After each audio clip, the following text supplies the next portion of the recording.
Hello दोस्तों, मैं राहुल। स्वागत है आप सबका मैथ्स बाय राहुल एसो चैनल पे। अपने प्रीवियस ईयर क्वेश्चन के सीरीज में आज हमने लिया है 19 सितंबर शिफ्ट 2 का पेपर। और उम्मीद है ये सीरीज आप लोगों को पसंद आ रही है। यदि पसंद आ रही है तो वीडियो को ज़्यादा से ज़्यादा लाइक कीजिए, चैनल को सब्सक्राइब कीजिए और अपने दोस्तों के साथ भी शेयर कीजिए। तो आइए शुरू करते हैं। ये आज के शिफ्ट का पहला सवाल है, जिसमें आपको दिया हुआ है कि यदि root A plus root B equal to 5 हो और root A root minus B equal to 1 हो तो ए और बी की वैल्यू निकालनी है।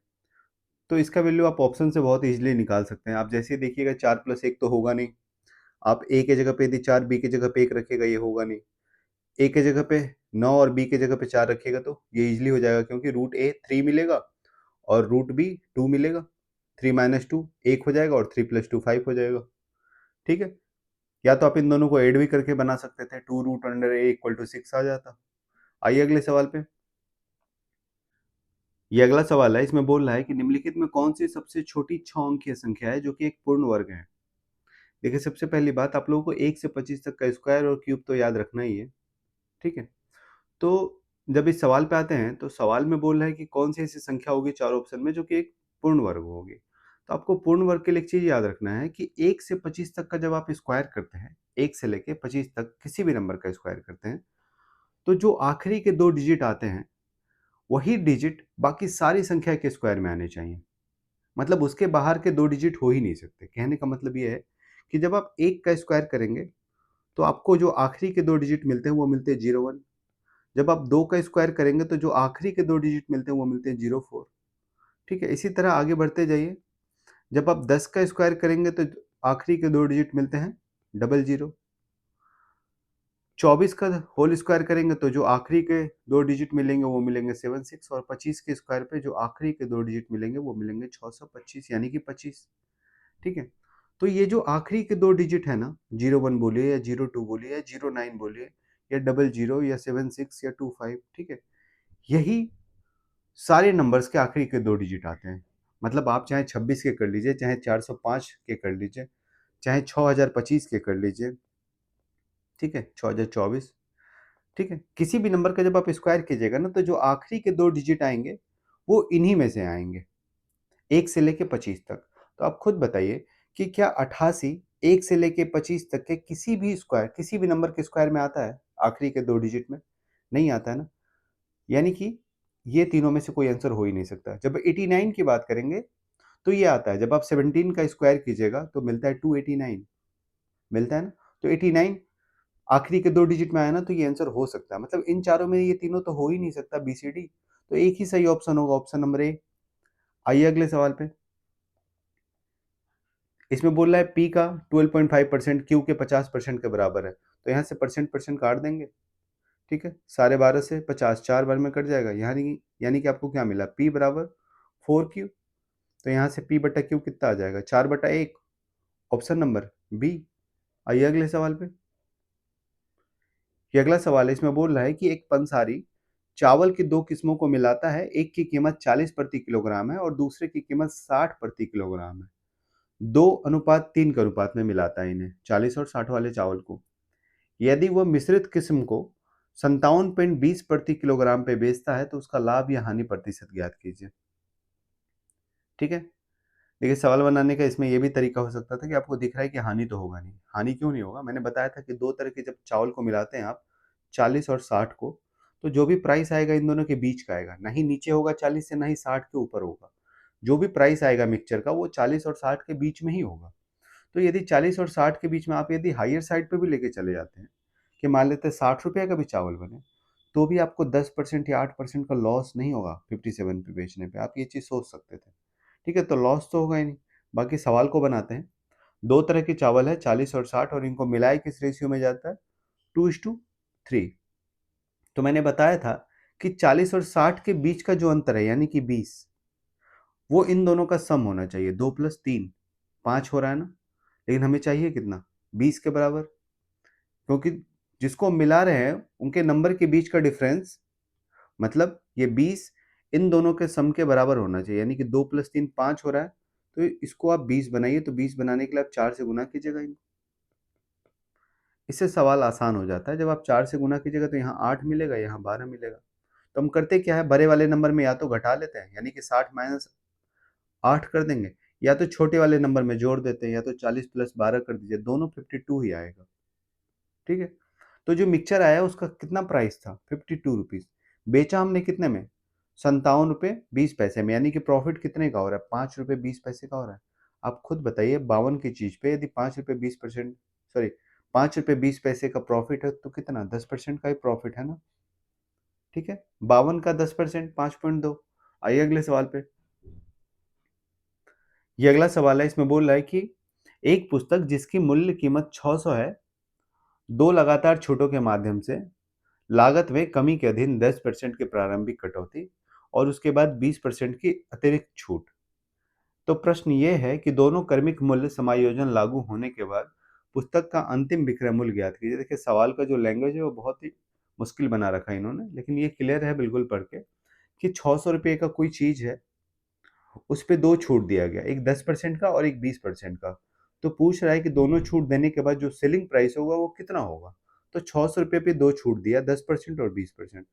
और जैसा कि पहले हम क्या करते हैं कि बड़े वाले छूट को अप्लाई करते हैं, ताकि हमें हमारा जो कैलकुलेशन हो ना वो आसान हो। जैसे देखिए आप 600 का जब 10% निकालेगा तो आपको मिल जाएगा 700, सॉरी 600 का 10% यानी कि 60 रुपया का डिस्काउंट दीजिएगा, यानी कि आप 540 में बेचेगा। फिर आप इसको 20% का डिस्काउंट दीजिएगा तो 54 दूना, हालांकि यहाँ पे ये भी आसान है। ठीक है, लेकिन हम जो बनाते हैं वो पहले बड़े वाले डिस्काउंट को लगाते हैं। तो 10 और 20 में पहले बड़े वाले डिस्काउंट को लगा देंगे, आप किसी को लगा सकते हैं। तो 600 में जब 20% का डिस्काउंट करेंगे, यानी कि 600 का 20% 120 रुपये होंगे, तो प्राइस हो जाएगा 480। 480 में जब आप 10% का डिस्काउंट करेंगे तो प्राइस मतलब जो डिस्काउंट होगा वो 48 रुपये का होगा, यानी कि जो फाइनल प्राइस सेलिंग प्राइस हो जाएगा वो 432 रुपये का हो जाएगा। ठीक है, ऑप्शन नंबर ए। आइए अगले सवाल पे। ये अगला सवाल है, इसमें बोल रहा है कि किसी वस्तु का अंकित मूल्य उसके लागत मूल्य से 20% अधिक निर्धारित करने के बाद एक खुदरा विक्रेता ने बाद में एक अनिर्दिष्ट छूट दी, यानी कि अनस्पेसिफाइड डिस्काउंट। यदि इस रियायत के बाद मतलब छूट के बाद लेन-देन में अंततः लागत मूल्य पे 8% का लाभ प्राप्त हुआ, तो दी गई छूट का सटीक सटीक प्रतिशत क्या था। देखिए सवाल ये है कि किसी ने क्या किया, कोई सामान खरीदा और उस पे 20% अधिक मार्क कर दिया प्राइस को, और फिर एक डिस्काउंट देके बेच दिया, और बेचने के बाद भी उसको 8% का प्रॉफिट हुआ। यानी कि हम मान लेते हैं कि उसका जो सीपी था वो 100 था, कॉस्ट प्राइस, उसने जो मार्क किया वो 20% ज़्यादा यानी कि 120 कर दिया, सवाल में दिया हुआ ये। और फिर इस पे एक डिस्काउंट देके बेच दिया, वही डिस्काउंट आपको पता लगाना है कि कितने का डिस्काउंट देके बेचा। लेकिन जब डिस्काउंट देके बेचा तो उसको 8% का प्रॉफिट हुआ, तो प्रॉफिट तो सीपी पे ही होगा ना। तो सीपी पे 8% प्रॉफिट का बात बोलेंगे तो 108, 100 की चीज को 108 में बेचना होगा। ठीक है, अब आपको सेलिंग प्राइस भी मिल गया, मार्क प्राइस भी है पता है, तो पता लगा लीजिएगा कितने का छूट है। 120 की चीज को 108 में बेच रहा है, यानी कि 12 का डिस्काउंट दे रहा है 120 पे। तो 120 पे 12 का डिस्काउंट देने का मतलब है 10% का डिस्काउंट, ऑप्शन नंबर है डी। आइए अगले सवाल पे। इसमें बोल रहा है A cube plus B Q 35 है, तो और ए इंटू बी बराबर 6 है, तो ए प्लस बी का वैल्यू निकालना है आपको। देखिए ये तो बिल्कुल क्लियर आपको दिखना चाहिए कि यदि ए क्यू बी क्यू 35 है तो ए की वैल्यू 2 और बी की वैल्यू 3 रही होगी, तभी 2 का क्यूब 8 हो जाएगा और 3 का क्यूब 27, 27 8 35। जब आप यहाँ भी गुना कीजिएगा 2 गुना 3 तो 6 आना चाहिए। तो यदि ए की वैल्यू 2, ठीक है, और बी की वैल्यू 3 रखते हैं तो ये दोनों इक्वेशन सेटिस्फाई हो रहा है, तो ए प्लस बी कितना हो जाएगा, 2 प्लस 3 यानी कि 5 होना चाहिए। ठीक है, यदि आपको नहीं दिखे तो आप एक लाइन लिखिएगा फॉर्मूले का, आपको दिखने लगेगा। अब हम क्या करेंगे, यदि मान लेते हैं आपको ए की वैल्यू बी की वैल्यू नहीं समझ में आ रही है तो आप सीधा सीधा ये लिखिएगा, आपको ए प्लस बी चाहिए ना, तो ए प्लस बी का होल क्यू का फॉर्मूला लगा दीजिए। ये होता है A cube plus B cube plus 3ab into A plus B, यही होता है। अब यहाँ से देखिए आपको जो वैल्यू चाहिए वो चाहिए ए प्लस बी की। ठीक है, तो यदि आपको ए प्लस बी की वैल्यू चाहिए, आपके पास इसकी वैल्यू है और इसकी भी वैल्यू है, तो आप इसको लिख के देखिए, यदि A plus B equal to A cube plus B cube, आपके पास 35 है और 3ab, ए बी 6 है तो 3ab हो जाएगा 18, ए प्लस बी। आप चेक कर सकते हैं यहाँ पे ऑप्शन डाल के कि कौन सा ऑप्शन सुटेबल है, कौन सा ऑप्शन। यहाँ पे ए प्लस बी की जैसे आप वैल्यू डालिएगा 5, तो यहाँ से 5 का क्यूब 125, और यहाँ पे 5 डालिएगा तो 18 पंचे 90 और प्लस 35 125 यानी कि 5 ही होगा। अगले सवाल पे आते हैं। इसमें बोल रहा है कि साधारण ब्याज की किस दर पे 2,000 रुपये 4 वर्षों में 2520 रुपये हो जाता है। यानी कि साधारण ब्याज की बात कर रहा है और 2,000 पे जो ब्याज मिल रहा है वो 520 रुपया मिल रहा है। 2,000 की चीज 2,000 प्रिंसिपल था और अमाउंट 2520 हो गया, तो 520 का ब्याज है 4 साल में, तो 1 साल में कितना ब्याज मिलेगा? 130 रुपये का। आप खुद बताइए कि यदि 2,000 पे 130 का ब्याज मिल रहा है तो कितने परसेंट है? 130 2,000 का कितना परसेंट है? बहुत इजीली निकाल लीजिएगा। आपको नहीं समझ में आ रहा है तो आप 100 से गुना करके देख लीजिए, 6.5% आएगा। ठीक है, एक जीरो कैंसिल आउट, 13/2, 6.5%। अगले सवाल पे। हालांकि आप लोगों को इतना कैलकुलेशन तो भरभली आना चाहिए कि जब हम 2000 का 130 का बात कर रहे हैं तो 2000 का कितना परसेंट है, तो आप देख लीजिएगा कि 2 को जब 6.5 से आप गुना कीजिएगा तो 13 मिल जाएगा ना, तो यानी कि 6.5% होगा। ठीक है, 65% तो हो नहीं जाएगा। 2 को आप जब 6.5 से गुना कीजिएगा तो 13 मिलेगा। तो सारे सवाल अभी तक जितने हमने सवाल देखे सारे 30 सेकंड से ज़्यादा के सवाल नहीं थे। मैक्सिमम 30 सेकंड लगने थे आपको। अभी तक जो भी हमने 8 सवाल देखे हैं। बस आपको क्या करना है, हर एक चीज़ को लिखना नहीं होता है। मैं आपको लिख के समझा रहा हूँ, इसका मतलब ये नहीं है कि आपको भी लिखना है। आप जितनी चीज़ों को वर्बली कर पाएँ, उतनी चीज़ों को वर्बली कीजिए और बाद में थोड़ा-सा जो आपको लग रहा है कि ये मुझे याद नहीं रहेगा वर्बली, वो आप लिख लीजिए, नोट डाउन कर लीजिए, ठीक है? और एक बात, मैं जितने भी यूनिक चीज़ें बता रहा हूँ, जैसे यदि मैं कोई फ़ॉर्मूला बता रहा हूँ या कोई ट्रिक बता रहा हूँ, तो उसको आपका काम है कि आप एक नोटबुक में उसको लिखिए और सिर्फ़ लिखिए मत, उसको रिवाइज़ कीजिए। रिवाइज़ करते रहिए डेली बेसिस पे या वीकली बेसिस पे, जब भी आपको टाइम मिले। ठीक है? उसको आप रिवाइज़ करते रहिएगा तो आपके दिमाग में सेट हो जाएगा कि ये ट्रिक है, ये कॉन्सेप्ट है, ये फ़ॉर्मूला है। ये सब चीज़ जब तक आप याद नहीं कीजिएगा ना, आप सवाल बनाइएगा, फिर भूल जाइएगा। फिर जब वापस से वो सवाल आएगा तो आपको फिर से वो ट्रिक मतलब याद करना होगा। ठीक है? तो जो भी आपको अच्छे ट्रिक या अच्छे कॉन्सेप्ट या अच्छे अप्रोचेज़ मिल रहे हैं ना, उसको आप नोट डाउन कर लीजिए ताकि आप उसका यूज़ कर पाएँ। ठीक है? आइए अगले सवाल पे।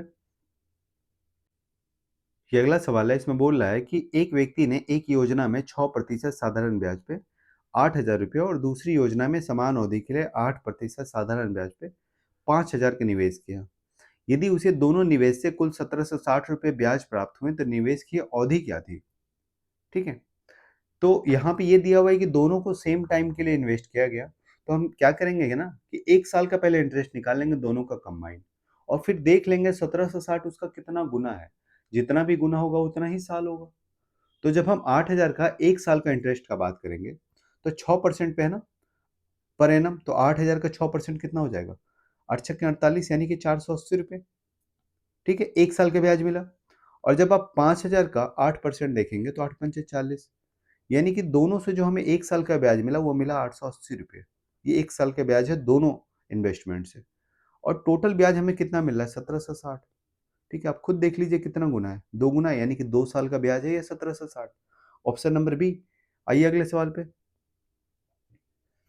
इसमें बोल रहा है कि एक व्हील चेयर रैंप को 1.5 मीटर ऊंचे प्लेटफॉर्म तक पहुंचाना है। यदि रैंप को समतल जमीन के साथ 30 डिग्री का एंगल बनाने के लिए डिजाइन किया गया है तो रैंप की लंबाई क्या है? देखिए, सवाल यह है कि रैंप आपने देखा होगा कहीं पे भी या हॉस्पिटल वगैरह में भी होता है।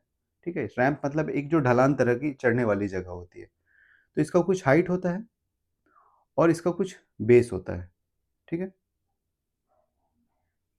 तो आपसे पूछ रहा है कि रैंप की लंबाई क्या होगी जब रैंप जो है जमीन के साथ 30 डिग्री का एंगल बना रहा है और रैंप का मतलब जो प्लेटफॉर्म की ऊंचाई है वो 1.5 मीटर है।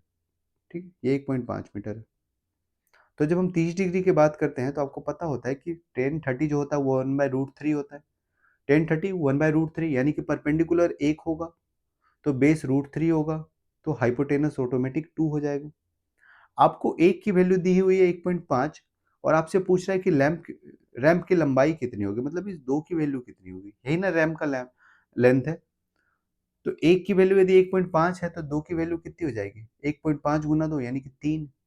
Option number D. आइए अगले सवाल पे। ये अगला सवाल है, इसमें बोल रहा है कि जमीन पे स्थित एक बिंदु ए से एक इमारत के शीर्ष का उन्नयन कोण 30 डिग्री है। बिंदु बी से जो ए और इमारत के आधार के ठीक बीच में स्थित है उन्नयन कोण 60 डिग्री है। तो आपसे पूछ रहा है इमारत के आधार से बिंदु ए की दूरी और इमारत के आधार से बिंदु बी की दूरी का अनुपात क्या है। देखिए एक इमारत है, ठीक है, मान लेते हैं ये जमीन पे, इसका जो आधार है जमीन पे पॉइंट ओ पे है और जमीन पे एक और बिंदु है ए, ठीक है, जो इमारत के शीर्ष के साथ 30 डिग्री का एंगल बना रही है। और आगे बोला है कि ओ और ए के बीच में, मतलब इमारत के आधार और ए के बीच में एक पॉइंट है कोई बी, जो इमारत के शीर्ष के साथ 60 डिग्री का एंगल बना रही है। ठीक है, आपसे पूछ रहा है कि इमारत के आधार से ए की दूरी और इमारत के आधार से बी की दूरी, यानी कि ओ ए बटा ओ बी की वैल्यू आपसे पूछ रहा है। ठीक है, अब देखिए जो टेन थीटा जब हम यहाँ पे लगाएंगे तो आपको पता है, एक सेकंड इसको थोड़ा साइड कर लेते हैं। टेन थीटा आपको पता है कि जो टेन थीटा होगा वो होता है पी बटा बी। तो टेन 60 की जब हम बात करेंगे तो टेन 60 होगा पी बटा बी, यानी कि √3/1 टेन 60 की वैल्यू होती है। ठीक है, और जब टेन 30 की बात करेंगे तो टेन 30 भी होगा पी बटा बी। ठीक है, ये आपको बस समझाने के लिए इतना लिखना पड़ रहा है, नहीं तो इतना लिखने की जरूरत नहीं है। तो टेन 30 पी बाई बी होता है, सॉरी, तो पी बाई बी कितना हो जाएगा 1/√3, टेन 30 1/√3 होता है। अब यहाँ से देखिए कि दोनों जगह जो परपेंडिकुलर है वो तो सेम है ना, बस बेस अलग अलग है। ओ बी की बात करेंगे 60 डिग्री की तो इसके लिए बेस B1 है, और यदि 30 डिग्री की बात करेंगे तो इसके लिए बेस B2 है। ठीक है, तो यहाँ से देखिए आप, दोनों जगह में परपेंडिकुलर को सेम बनाना होगा ना, एक जगह परपेंडिकुलर √3 है, एक जगह परपेंडिकुलर 1 है, तो दोनों जगह √3 बना लेते हैं। तो √3 बनाने के लिए इसको गुना कर देंगे √3 से। ठीक है, अब देखिए दोनों जगह परपेंडिकुलर √3 बन गया और इसका बेस जो बन गया वो 3 बन गया। अच्छा, ये 60 के लिए जो बेस है, टेन 60 के लिए वो बेस B1 है और 30 के लिए बेस B2 है। आपसे जो पूछ रहा है वो पूछ रहा है OA बटा OB। तो जब OA बटा OB की आप बात करेंगे तो OA क्या है, B2 ही तो है। OA का जो डिस्टेंस है वो B2 है और जो OB का डिस्टेंस है वो B1 है। आपको B2 मिल चुका है यहाँ पे, कितना है B2? B2 है 3 और B1 है 1। ठीक है, तो रेशियो क्या हो जाएगा 3:1, ऑप्शन नंबर डी। ठीक है, आइए अगले सवाल पे। ये अगला सवाल है, इसमें बोल रहा है कि यदि एक अर्धगोले का वक्र पृष्ठ क्षेत्रफल 154 सेंटीमीटर स्क्वायर है तो उसका व्यास ज्ञात कीजिए। ठीक है, डायमीटर। तो देखिए जब आप बात करेंगे कर्व सरफेस एरिया की हेमीस्फीयर का तो वो होता है 2πr²। ठीक, 2πr² का वैल्यू आपको दिया हुआ है 154 सेंटीमीटर। ठीक है, यहाँ से आप 2 पाई की वैल्यू 22/7, r² को ऐसे रहने दीजिए, 154 के बराबर कर दीजिए। यहाँ से जब 22 से काटेंगे 154 तो 7 बार में कटेगा, तो r² बराबर कितना आ गया 49/2। ठीक है, 49/2 यानी कि r² आ जाएगा आपका 24 पॉइंट समथिंग, 24.5। ठीक है, r² यदि आपका 24.5 आ रहा है तो आपको ये समझ में आना चाहिए कि जो r की वैल्यू होगी वो 5 के बिल्कुल पास होगी। ठीक है, 5 से थोड़ी सी कम होगी।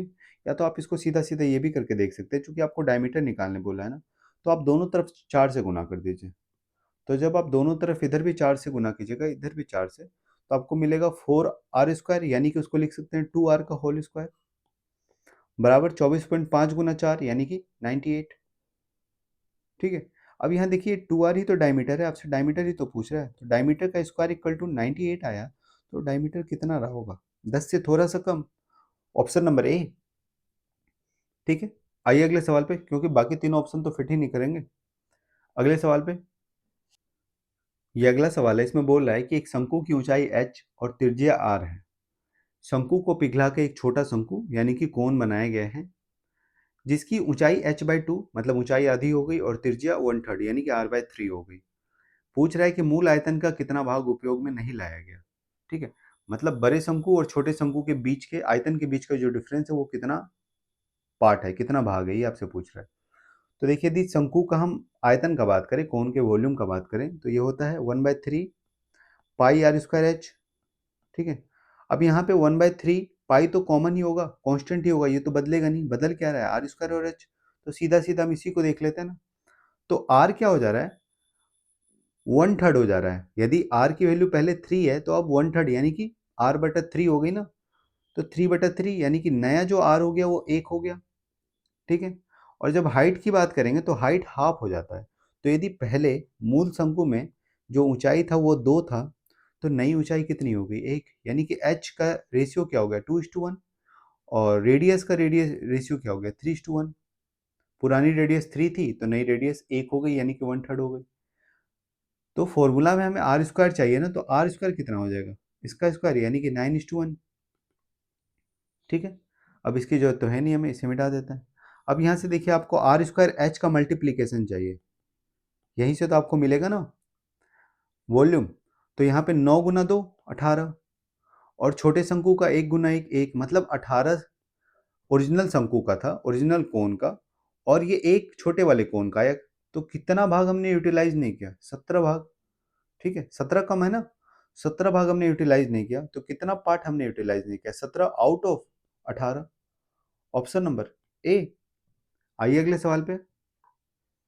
इसमें बोल रहा है कि समान भुजा लंबाई वाले एक समषष्ठभुज और एक समबाहु त्रिभुज के क्षेत्रफल का अनुपात क्या है। मैंने बताया था आप लोगों को कि जो समषष्ठभुज होता है, यानी कि रेगुलर हेक्सागन, उसमें 6 इक्विलेटरल ट्रायंगल बनते हैं, ठीक है। जब आप समषष्ठभुज का फिगर बनाइएगा तो आपको दिखेगा कि उसमें 6 समबाहु त्रिभुज बनते हैं, यानी कि जो एरिया होगा समषष्ठभुज का वो समबाहु त्रिभुज का 6 गुना होगा, ठीक है। तो आपसे एरिया का रेशियो ही पूछ रहा है ना, तो किसका किसका, समषष्ठभुज और समबाहु त्रिभुज का। तो समषष्ठभुज का एरिया जो होता है वो समबाहु का 6 गुना होता है, तो 6:1।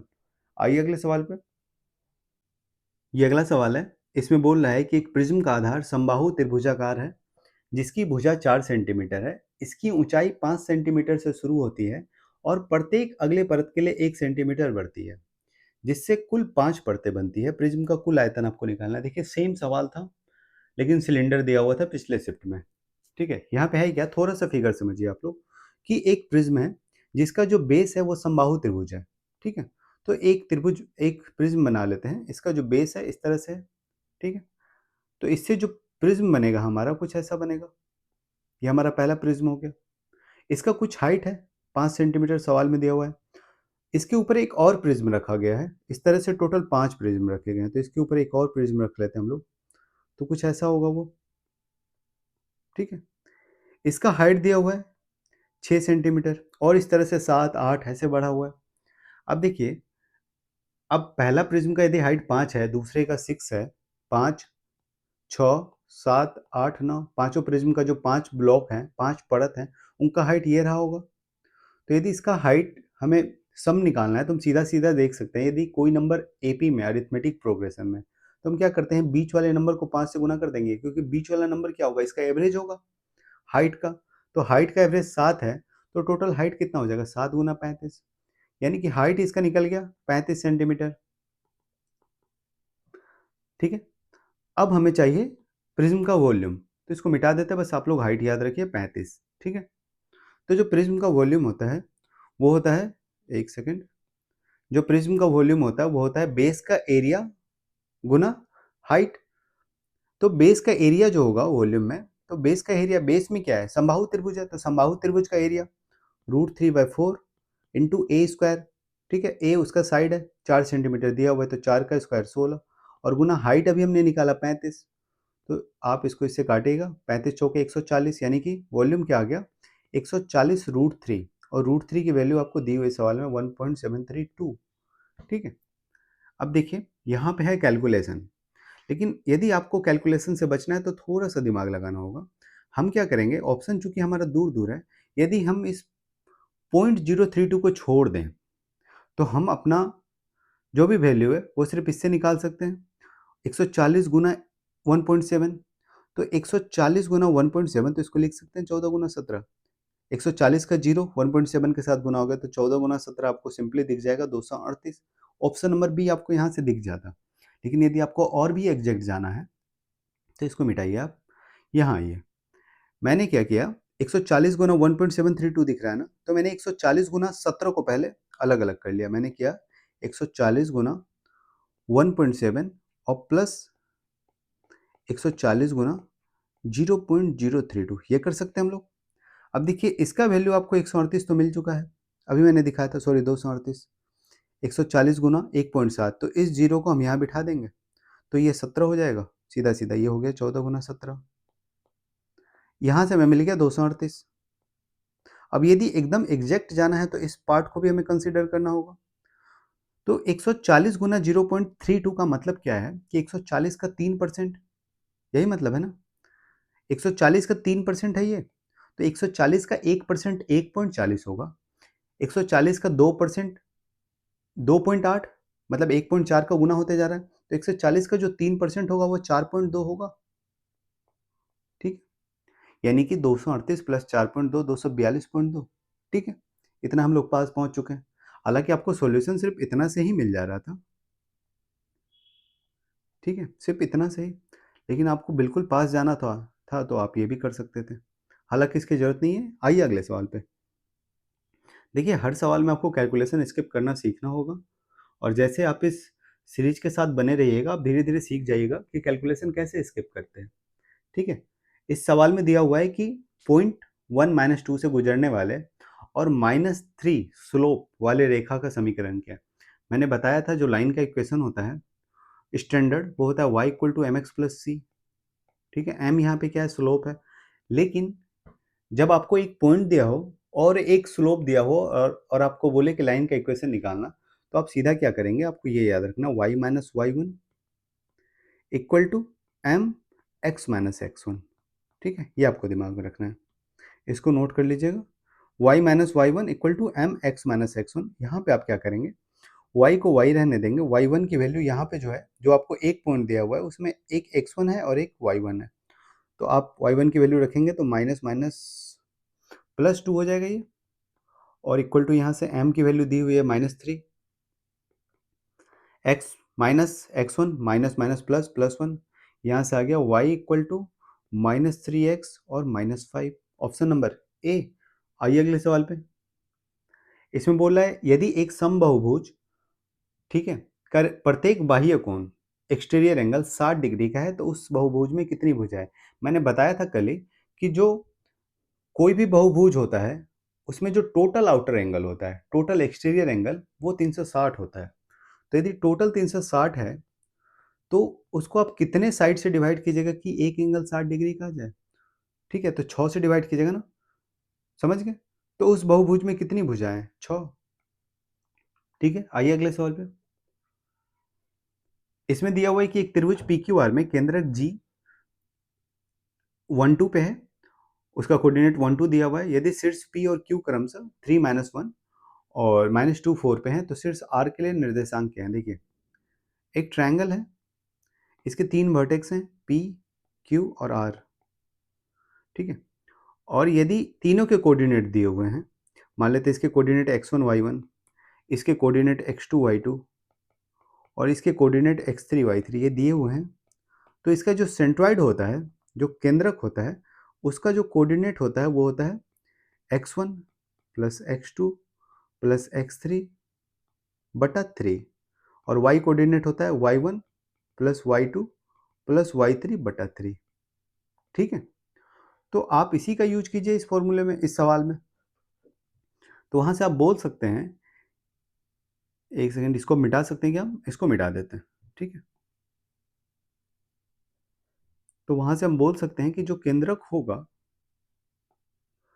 उसका कोऑर्डिनेट हम इजीली निकाल सकते हैं, यानी कि यहाँ पे केंद्रक का कोऑर्डिनेट हमें दिया हुआ है और r का कोऑर्डिनेट पूछा है, तो r का यदि हम x1 y1 मान लें तो हम फॉर्मूले से बोल सकते थे कि 1 इक्वल टू क्या रहा होगा, x1 plus 3 plus -2 divided by 3। ठीक है, और y कोऑर्डिनेट क्या रहा होगा, यानी कि जो दिया हुआ है 2 इक्वल टू -1 प्लस +4 और plus y1 equal two divided by 3। यहाँ से आप x1 y1 निकाल सकते हैं, तो x1 आएगा 3 और 3 कैंसिल आउट, यानी कि x1 इक्वल टू आ गया 2, और यहाँ से 3 गुना 2 6, 6 माइनस 4 2, 2 प्लस 1 3, यानी कि y1 इक्वल टू 3। ठीक है, आपको निकल गया x1 y1 कोऑर्डिनेट कितना आ गया, 2 और 3, ऑप्शन नंबर डी। आइए अगले सवाल पे। ये अगला सवाल है, इसमें आपको इसका वैल्यू निकालने बोला है, तो आप सिंपली स्क्वायर कर दीजिए, आ जाएगा। तो a प्लस बी का होल स्क्वायर है और माइनस में a माइनस बी का होल स्क्वायर है, तो जब आप इसको तोड़िएगा तो आपको सिंपली दिख जाएगा a प्लस बी का जो होल स्क्वायर होता है वो होता है a square plus B square plus 2ab। तो दोनों जगह a square B square cut जाएगा, आपको बचेगा क्या 2ab। तो यहाँ पे जो 2ab का टर्म होगा वो होगा 2√11 इंटू √7, और यहाँ पे होगा माइनस माइनस 2√11 इंटू √7, ये आ गया 4√77। Option number A. आइए अगले सवाल पे। ये अगला सवाल इसमें बोल रहा है कि दो वृत्त हैं जिनकी त्रिज्या R1 R2 है, उनके केंद्र D की दूरी पे स्थित हैं। उनकी केंद्र D की दूरी पे स्थित हैं यदि एक सीधी उभयनिष्ठ स्पर्श रेखा की लंबाई केंद्रों के बीच की दूरी के बराबर है, मतलब जो स्पर्श रेखा की लंबाई है वो भी D है और दोनों केंद्रों के बीच की भी दूरी D दी हुई है, तो निम्नलिखित में से कौन सा सत्य है आपसे पूछ रहा है। तो सीधा सीधा फॉर्मूला आपको पता है उभयनिष्ठ स्पर्श रेखा का। वहां पे क्या होता था, वो होता था D square equal to R1 minus R2 का whole square plus T square. T क्या होता है, टेंजेंट का लेंथ, और टेंजेंट का लेंथ सवाल में दिया हुआ है डी, सेम है। तो यहाँ पे भी जब आप डी रख देंगे इसका वैल्यू तो डी स्क्वायर हो जाएगा। तो इसको यदि आप डी रख दीजिए डी स्क्वायर, तो ये भी हो गया डी स्क्वायर। यहाँ से डी स्क्वायर कैंसिल आउट, आपको मिला R1 माइनस R2 का whole square equal to zero, यानी कि ये इक्वल टू जीरो। यहाँ से R1 बराबर R2 मिल गया, ऑप्शन नंबर सी। आइए अगले सवाल पे। ये अगला सवाल है, इसमें बोल रहा है कि एक वृत्त की जीवा की लंबाई 2√21 सेंटीमीटर है, केंद्र से जीवा की दूरी 5 सेंटीमीटर है, तो वृत्त की त्रिज्या ज्ञात कीजिए। देखिए सारे सवाल रिपीट हो रहे हैं। ये सर्कल है, सर्कल में एक कोड है, जीवा बना हुआ है और जीवा का दूरी भी दिया हुआ है केंद्र से 5 सेंटीमीटर। ठीक है, ये 5 है, ये रेडियस, आपको ये रेडियस निकालना है। आपको मैंने बताया था कि जब भी आप सेंटर से किसी भी कोड पे परपेंडिकुलर खींचते हैं तो उसको बराबर भागों में बांटता है कोड को। यदि कोड का टोटल लेंथ 2√21 सेंटीमीटर दिया हुआ है तो ये कितना हो जाएगा, √21 हाफ हो जाएगा। अब आप आर सिंपली निकाल सकते हैं आसानी से। आर क्या हो जाएगा, ये हो जाएगा √5 का स्क्वायर 25 प्लस √21 का स्क्वायर 21, ये आ गया √46। क्या हो जाएगा आंसर, √46 की बात करेंगे तो 6 के स्क्वायर से ज़्यादा होगा और 8 के स्क्वायर से कम होगा। Option number B. क्लियर है। देखिए इन सवालों के लिए आपको फिगर बनाने की ज़रूरत नहीं है, मैं आपको समझाने के लिए बता रहा हूँ। आपको जब एग्जाम में सॉल्व करेंगे तो आपको इतना प्रैक्टिस कर लेना होगा कि ये सब चीज़ें आपको बिल्कुल क्लियर आप दिमाग से बना पाएँ। कि आपको यदि जीवा का लेंथ दिया हुआ है तो आप यहाँ पे वर्बली कर सकते थे कि ये √21 हो जाएगा हाफ, और आपको डिस्टेंस भी दिया हुआ है केंद्र से जीवा का, तो ये हो जाएगा 5 का स्क्वायर। आप दोनों को स्क्वायर कर देते हैं, ठीक है, वो निकल जाता, रेडियस का स्क्वायर के बराबर हो जाता। ठीक है, ये भी कर सकते थे आप। आइए अगले सवाल पे। इसमें बोल रहा है sine A plus cos A equal to X है, तो sine square A plus cos square A plus 2 sine A into cos है, यानी कि इसी का स्क्वायर पूछ रहा है आपसे। देखिए साइन ए प्लस कोस ए का जब आप स्क्वायर कीजिएगा तो यही मिलेगा ना, sine square A plus cos square A plus 2 sine A into cos A equal to क्या हो जाएगा, एक्स स्क्वायर। अगला सवाल, इसमें साइन ए बराबर कोस एक्स दिया हुआ है, तो जब भी साइन ए और कोस एक्स बराबर हो, यानी कि साइन ए और कोस ए कब बराबर होता है, जब ए की वैल्यू 45 डिग्री हो तभी तो बराबर होता है। ठीक है, दोनों 45 पे बराबर होता है, क्योंकि साइन ए एक्स और साइन कोस एक्स दोनों की जो वैल्यू 45 पे होती है वो सेम होती है, यानी कि 1/√2 ही होगी दोनों की वैल्यू। ठीक है, तो यहाँ पे 1/√2 का पावर 4, ये हो जाएगा 1/4, और ये भी 1/√2 का पावर 4, ये भी हो जाएगा 1/4। दोनों हो गया 1/4 1/4, यानी कि 2/4, ये आ जाएगा 1/2 के बराबर, ऑप्शन नंबर सी। आइए अगले सवाल पे। यहाँ पे a plus B plus C equal to 0 दिया हुआ है और A cube plus B cube plus C cube divided by 3abc का वैल्यू पूछ रहा है। देखिए जब आपको a plus B plus C equal to 0 दे ही दिया है तो आपको इसकी ज़रूरत तो है ही नहीं। ठीक है, आपको पता है कि जब भी a plus B plus C equal to 0 होता है तो A cube plus B cube plus C cube ये हो जाता है 3abc के। ठीक है, तो यदि इसकी जगह पे हम 3abc रख लें और डिवाइडेड बाय 3ABC दिया हुआ है, ठीक है? तो क्या आ जाएगा? 1 आ जाएगा ना ऑप्शन नंबर सी। अगले सवाल पे आते हैं और आज के आखिरी सवाल पे। यहाँ पे दिया हुआ है p equal to 0.8, q equal to 0.02 और आपसे पूछ रहा है 4p के क्यू प्लस 4q का whole Q divided by pq plus qq, ठीक है? देखिए यहाँ पे भी इसकी ज़रूरत नहीं है। अब जब आप इसमें ऊपर से 4 का क्यू कॉमन कीजिएगा, तो 4 का क्यू कॉमन कर लीजिएगा तो अंदर बचेगा pq प्लस q का cube divided by same cheese p का क्यूब प्लस q का क्यूब, कैंसिल आउट। क्या बचा? 4 का क्यूब कितना होता है? 64, ठीक है? हो गया। फिर मिलते हैं अगले शिफ्ट के सवालों के साथ। तब तक के लिए बाय। और यदि आप लोगों को वीडियो पसंद आ रहा है तो वीडियो को ज़्यादा से ज़्यादा लाइक कीजिए, चैनल को सब्सक्राइब कीजिए और अपने दोस्तों के साथ भी शेयर कीजिए, ठीक है?